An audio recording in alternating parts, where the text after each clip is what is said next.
Good morning students. Dear students, आज हम लोग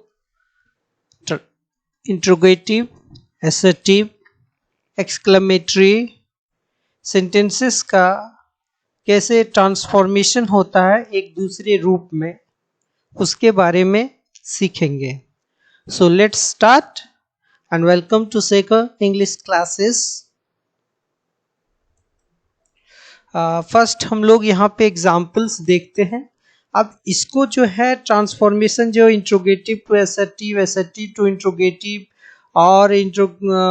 और भी जो भी सेंटेंसेस हैं, जिसको सीखने के लिए आप इसके पैटर्न को सीखिए और एग्जाम्पल्स से ज़्यादा सीखने की कोशिश कीजिए। तो सबसे पहले ये जानते हैं कि एसर्टिव सेंटेंस क्या होता है। एसर्टिव सेंटेंस यानी कि स्टेटमेंट्स जिसको बोलते हैं, इसमें अफर्मेटिव और निगेटिव दोनों तरह के साधारण वाक्य रहते हैं। इनको क्या बोलते हैं? हम एसर्टिव बोलते हैं। और इंट्रोगेटिव के बारे में आप लोग तो जानते ही हैं। और ये इंट्रोगेटिव क्वेश्चंस होते हैं। तो क्वेश्चंस को कैसे एसर्टिव सेंटेंस में यानी कि साधारण वाक्य में सकारात्मक या नकारात्मक वाक्यों में हम कैसे बदलते हैं। ट्रांसफॉर्मेशन में आप लोग एक बात का हमेशा ध्यान रखिएगा कि जब भी हम सेंटेंस का रूपांतरण एक फॉर्म से दूसरे फॉर्म में करते हैं तो उनके मीनिंग नहीं बदलते हैं। This is the most important thing regarding transformation. So let's see here the first sentence, am I a fool. ये एक इंट्रोगेटिव वाक्य है। तो एम आई ए फूल मतलब क्या मैं मूर्ख हूं? इसका मतलब होता है कि मैं मूर्ख नहीं हूं। तो उसी को लिखा है इसमें एसर्टिव में, क्योंकि एसर्टिव में ये कंफ्यूज नहीं होना कि ये अफर्मेटिव सेंटेंस है। एसर्टिव में अफर्मेटिव और निगेटिव दोनों साधारण वाक्य आते हैं, स्टेटमेंट्स आते हैं। ठीक है, तो आई एम नॉट ए फूल बना पाले। उसके बाद दूसरा वाक्य है, देखो, did I not write to you. इसका मतलब क्या हुआ? देखो, सेंटेंस में मतलब को पकड़ते हैं, इसके मीनिंग को पकड़ते हैं और उसको फिर स्ट्रक्चर्स उसको उसी रूप में चेंज कर देते हैं। जब भी आप स्ट्रक्चर्स चेंज करते हैं, वाक्य का मीनिंग चेंज नहीं होना चाहिए। तो इसका आई रोट टू यू, ठीक है, इसका मतलब ही यही हुआ। उसके बाद can a man live for ever. तो इसका मतलब क्या हुआ कि क्या आदमी हमेशा जिंदा रह सकता है? तो अगर हम इसको साधारण वाक्य में बोले कि एक आदमी हमेशा जिंदा नहीं रह सकता, इसका मतलब यही हुआ। तो वही चीज यहाँ लिखा हुआ है, assertive, a man can not live for ever. Next sentence है, हु डज नॉट नो महात्मा। तो इसका मतलब क्या हुआ? महात्मा गांधी को कौन नहीं जानता है? मतलब क्या हुआ इसका? ये तो क्वेश्चंस फॉर्म में है। सॉरी, यहाँ पे देखो क्वेश्चंस छूट गया है। तो इसका everyone knows Mahatma. So now let us move to the next sentence. Now next slide is this, assertive to interrogative. Now how to do assertive to interrogative? तो यहाँ पे देखो ये assertive sentence है। तो assertive, और इसको जो पहले मैंने सीखा था उसका ठीक उल्टा है ये। उसमें पहला वाला में इंट्रोगेटिव टू assertive था, अब assertive to interrogative, ऐसा वर्सा। तो वही है, देखो, it is very strange। तो how we are changing it, isn't it very strange? The meaning is same. Now it everyone knows you, who does not know you? Just opposite. It has been changed into questions. The questions में बदला गया है। Next sentence is here, nobody else could have done it. Now this has been turned, who else could have done it? तो इस तरह से हम लोग इसका इंट्रोगेटिव में चेंज करते हैं assertive सेंटेंस को। There is nothing wrong with me। तो इसका यह है, is there anything wrong with me. अब सारा जो वाक्य है, हमने जो इसको ट्रांसफॉर्मेशन किया है, तो एक एक पैटर्न को आप ध्यान से देखिए।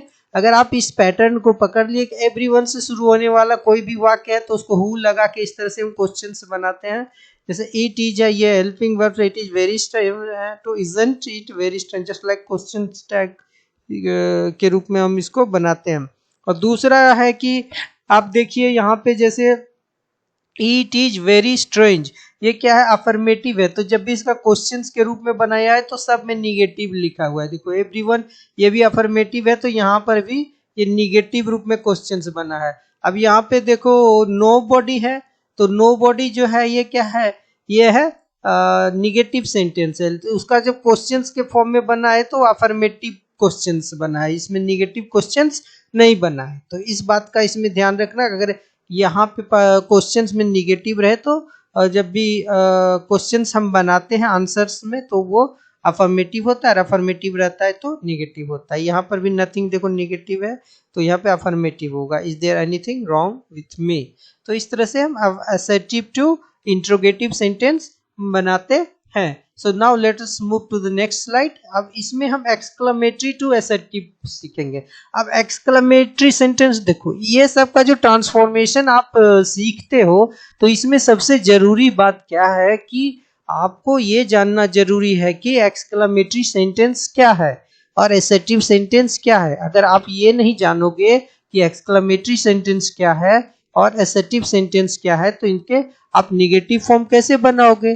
तो ये बेसिक चीज आपको जानना जरूरी है। एक्सक्लेमेटरी मतलब विस्मयादि बोधक वाक्य होता है जिसमें ये नोट ऑफ एक्सक्लेमेशन होता है, हर्ष, विषाद, सुख, दुख इत्यादि का भाव प्रकट होता है।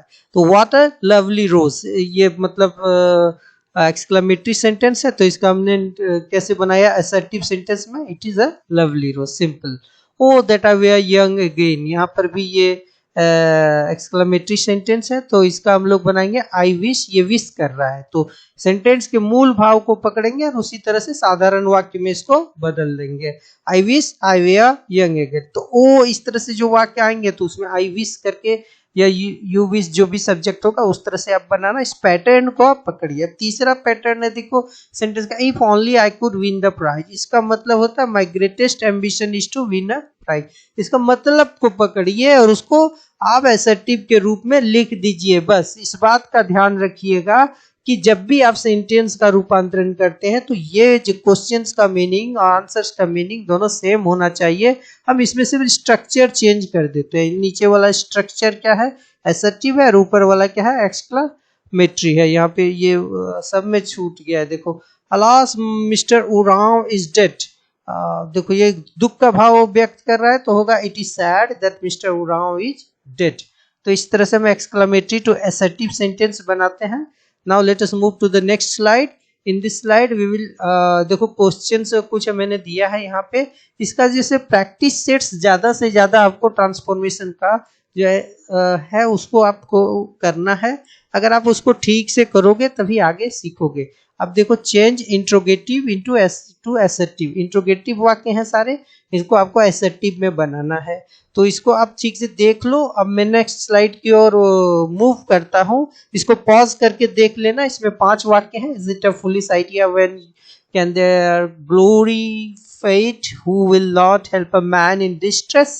Can the Ethiopian change his skin? Does anybody likes paying taxes? इसको आप सॉल्व करेंगे। उसके बाद मैंने इसका आंसर्स लिख दिया है यहाँ पे, इससे उसको मिला लेंगे। तो पहले है is it a foolish idea, तो it is not a foolish idea है। दूसरा है when can their glory fade, green रंग में आंसर्स है। Their glory can never fade. Who will not help a man in distress? Everybody will help a man in distress. Can the Ethiopian change his? The Ethiopian cannot change his skin. Does anybody likes paying taxes? Nobody likes paying taxes. तो ये है। अब change exclamatory into assertive. तो exclamatory sentence के बारे में भी हमने सीखा था। तो यहाँ 3 ये हम यहाँ भी 5 से नंबरिंग में थोड़ा मिस्टेक्स हुए हैं, लेकिन 5 सेंटेंस यहाँ भी हैं। देखो एक्सक्लेमेटरी फॉर्म में सब में नोट ऑफ एक्सक्लेमेशंस लगा हुआ है। तो उसके जो है उसको देख के आप बनाएंगे। उसका आंसर्स मैंने नेक्स्ट स्लाइड में लिखा है, इसे आप उसको मिला लेंगे। जैसे हाउ ऑड का होगा it is very odd. If I could only gain the first prize, so I earnestly desire to gain the first prize. How sweet were your kisses, mother? Mother, your kisses were very sweet. Oh, for a little cottage in a village, I ardently wish for a little cottage in some village. Alas, that every friend should be false. It is extremely sad that a friend should ever be false. अब alas का थोड़ा सा spelling में s ज्यादा जुड़ गया है। This is wrong. इसको आप ध्यान में रखोगे। अब देखो इस तरह से हम लोग ये एक्सक्लेमेटरी सेंटेंस है तो क्या है कि एक पैटर्न को देखिए कैसे बनाया गया है। हाउ ऑड को इट इज वेरी ऑड। तो इस तरह से हाउ कोल्ड अगर आएगा आपको वाक्य तो आप उसको बनाएंगे इट इज वेरी कोल्ड।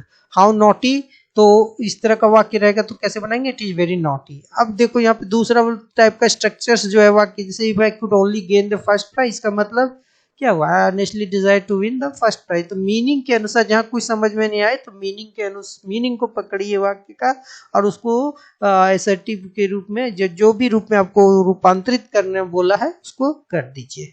ठीक है, तो now next let us move to the next slide. तो ये अफर्मेटिव में है, ये वाक्य है, everybody will like it, man is mortal, he is sometimes wise, every rose has a thorn, he is wise, every man has his failings। तो यहाँ पे ये एल छूट गया है फेलिंग्स में, तो ये अफर्मेटिव में है, तो इसको निगेटिव में आपको बदलना है। तो इसमें एक बात का ध्यान रखिएगा कि जो निगेटिव में बदलिएगा तो अफर्मेटिव में जो मीनिंग है वो निगेटिव में भी मीनिंग सेम, सिर्फ इसका स्ट्रक्चर नो या नॉट लगा के या इसका हम निगेटिव बना देते हैं। तो कैसे बनाते हैं इसको ध्यान में देखिए, एवरीवन लाइक इट।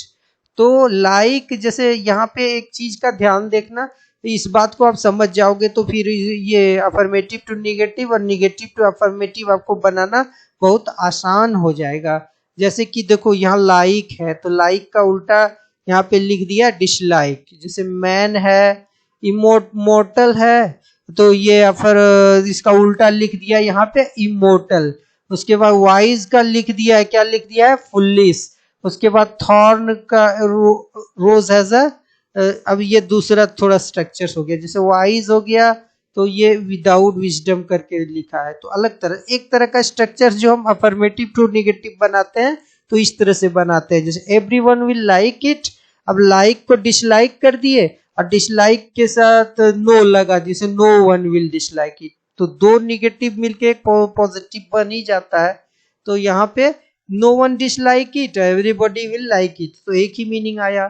तब मैन इज मॉर्टल, आदमी मरणशील है, तो no man is immortal, immortal मतलब अमरणशील होता है, तो आदमी नो कोई भी आदमी अमरणशील नहीं है। तो इसका मतलब क्या हुआ कि आदमी मरणशील है, मतलब वही हुआ, सिर्फ इसका स्ट्रक्चर अफर्मेटिव टू निगेटिव यहाँ पे हो गया, यहाँ इमोर्टल लगा दिया, देखो इमोर्टल। और उसी तरह से ही समटाइम्स के बदले में यहाँ पे क्या हो गया, ऑलवेज। जो समटाइम्स का उल्टा जो होता है, जो एक तरह से ऑलवेज हो गया फुलिश, वाइज का लिख दिया फुलिश। तो इसका जस्ट अपोजिट वर्ड्स लिख के इसमें नॉट लगा देते हैं प्राय, तो अफर्मेटिव से निगेटिव हो जाता है। जैसे ऑब्जेक्टिव, जैसे लास्ट कॉम्प्लीमेंट्स जो होते हैं, जैसे मैन इज मॉर्टल, ये कॉम्प्लीमेंट्स हुआ इसका। सो वाइज हुआ, मुख्य जो वर्ड हुआ लाइक इट, डिसलाइक इट जो वर्ब हुआ, ये इस तरह से इसको हम निगेटिव के रूप में लिख के और अपोजिट वर्ड्स लिख के इसमें नो या नॉट लगा देते हैं। और दूसरा तरीका है, देखो ही इज वाइज, तो ही इज नॉट अनवाइज, तो ये भी हो सकता है, वाइज है तो ही इज नॉट अनवाइज, और याद नहीं तो he is not without wisdom, ये भी लिख सकते हो। फॉर्म ही पूरा चेंज कर दिया, ये थोड़ा सा मुश्किल है लेकिन इस तरह से भी होता है। जैसे every man has his failings, there is no man who has no failings. तो इसमें भी थोड़ा अलग अलग स्ट्रक्चर्स हैं निगेटिव में, लेकिन मुख्य रूप से ये तीन वाला जो स्ट्रक्चर्स है वही प्राय आपको पूछा जाता है। और उसके बाद भी आप थोड़ा सा कॉमन सेंस लगा के निगेटिव में विदाउट लगा के, नो लगा के इस तरह से बनाते हैं। और उसको क्या करते हैं कि सिर्फ जैसे मैंने बोला कि स्ट्रक्चर्स निगेटिव में होना चाहिए, लेकिन मीनिंग जो आपको चेंज करने बोला है वो मीनिंग चेंज नहीं होना चाहिए।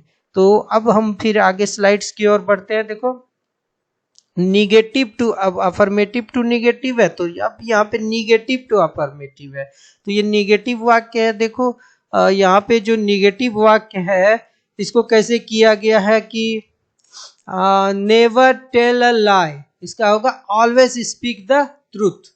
ठीक है, नेवर टेल अ लाई, तो नेवर का उल्टा क्या हो जाएगा, always, always speak the truth. तो इस तरह से इसको बनाया गया। He is no mean man, मतलब वो बहुत अच्छा आदमी है, ही ना होगा, मीन मतलब होता है घटिया आदमी, तो he is a good man, good लगा दिया। I am not little afraid, मतलब क्या हुआ, आई am very, I am not little tired, मैं थोड़ा नहीं थका हूं, मतलब क्या हुआ, ज्यादा थका हूं, तो इसको अफर्मेटिव में उसी तरह से लिखा, आई एम वेरी टायर्ड। अब नेक्स्ट वाक्य देखो, none but Hercules could do this, तो ये निगेटिव है, तो ओनली, इसका मतलब क्या हुआ, सिर्फ हरकुलस ही काम कर सकता है, तो only Hercules could do this. This is not a new book, इसका क्या होगा, that is an old book. New book नहीं है तो क्या है, ओल्ड बुक है। तो इस तरह से हमने अफर्मेटिव टू निगेटिव बनाया। अब next, moving to the next slide, change negative to affirmative. A good boy never neglects his study. This is not impossible. No one can deny that he was a great man. I was not sure about the result. It is not always easy in company to speak frankly. तो negative to affirmative आपको इन सारे वाक्यों को बनाना है। ये वाक्य क्या है निगेटिव में, तो इस तरह से यहाँ पे आंसर्स दिया हुआ है। देखो, good boy always minds his lesson, this is not impossible का होगा this is possible, no one can deny that he was a great man का होगा everybody admits that he was a great man, I was not sure about the result का होगा I was doubtful about the result, it is not always easy in company to speak frankly, it is often difficult to speak in frankly। तो इस तरह से ये affirmative to negative, negative to affirmative, exclamatory to assertive, assertive to exclamatory, और जो भी सारे वाक्य हैं इनके से सिंपल्स हमने सीखे। तो आगे के वीडियोस में हम सीखेंगे कि कैसे कंपाउंड सेंटेंस को कॉम्प्लेक्स सेंटेंस में बदलते हैं, या फिर डिग्रीज ऑफ कंपैरिजन से। यही दो अब मुख्य रूप से आपके बचे हुए हैं, तो उनको हम सीखेंगे। ध्यान से सुनने के लिए आप लोगों का बहुत बहुत धन्यवाद। Thank you, have a nice day.